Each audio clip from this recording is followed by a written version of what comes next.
Hello everybody, this is the Wikstrand. No, it's not going to be a review about Indiana Jones and the Temple of Doom today, but it's going to be a big piece of 90s nostalgia. This is my review of Blast from the Past.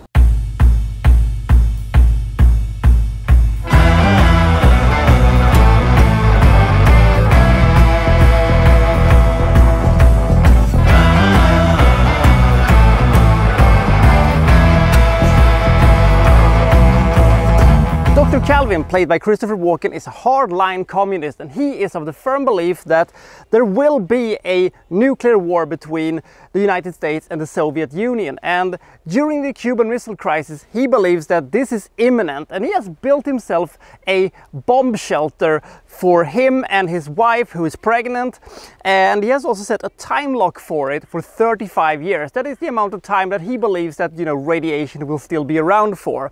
And when they misinterpret some things, he forces his pregnant wife down in the bomb shelter and closes the door. Turns out it wasn't, the missiles that were coming, it was a fighter jet that crashes into the house, completely obliterates it, but, the bomb shelter protected them, and the authorities believe them to be dead and doesn't search for them. And during the 35 years, Adam, played by Brendan Fraser, learns about the world upside, and he gets to view old TV shows, and his father teaches him in languages and fighting ability, and he learns how to dance and be a gentleman and stuff like that. And after 35 years, Calvin goes up to the outside world to see what is going on, and finds out that the neighborhood that they left has become an inner city ghetto, and people are scared of him in his outbreak suit that he walks around in, and he assumes that this is just an apocalyptic wasteland that has been left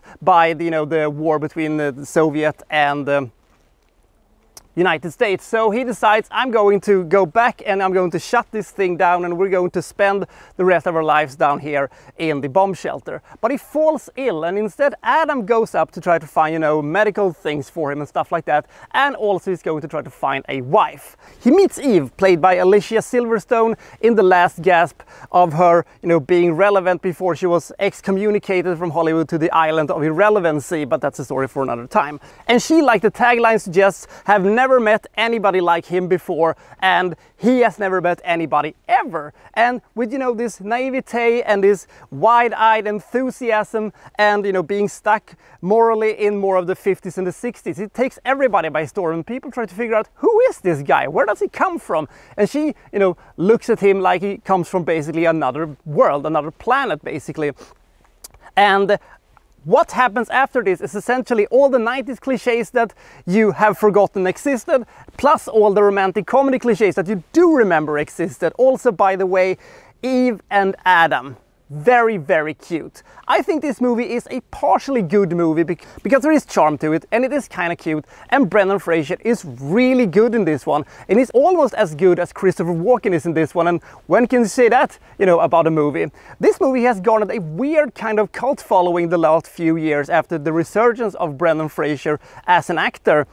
But I cannot really understand why, because it is a very predictable movie, and I didn't like the ending. It was both predictable and annoying and frustrating at the same time, because some things that I think should have happened didn't happen, and some things that, ended up happening, I was a little bit, oh dear, are we doing this? But there is charm to this one, even though I don't think that Alicia Silverstone was the best choice to, play opposite Brendan Fraser. Their chemistry isn't very good. I think it should have been Christina Applegate. She basically was in the same age category and had a lot greater comedic timing than Silverstone, but maybe I'm wrong.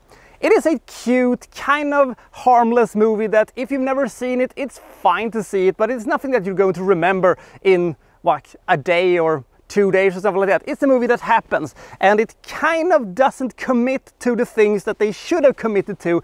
They kind of half-ass some things, and they didn't take any risks.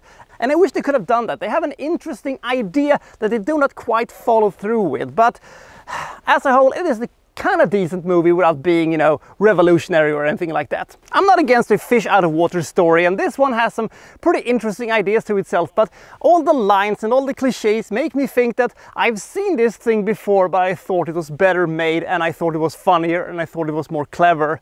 This is a movie that I think has potential, but it's kind of squandered because they're playing it too safe. I give Blast from the Past 45 points. A decent but pretty formulaic romantic comedy if you ask me. I've seen better, but the idea is kind of nice. So I'll see you next time from Well So and So reviewing, well, such and such. Thank you for watching. Thank you very much.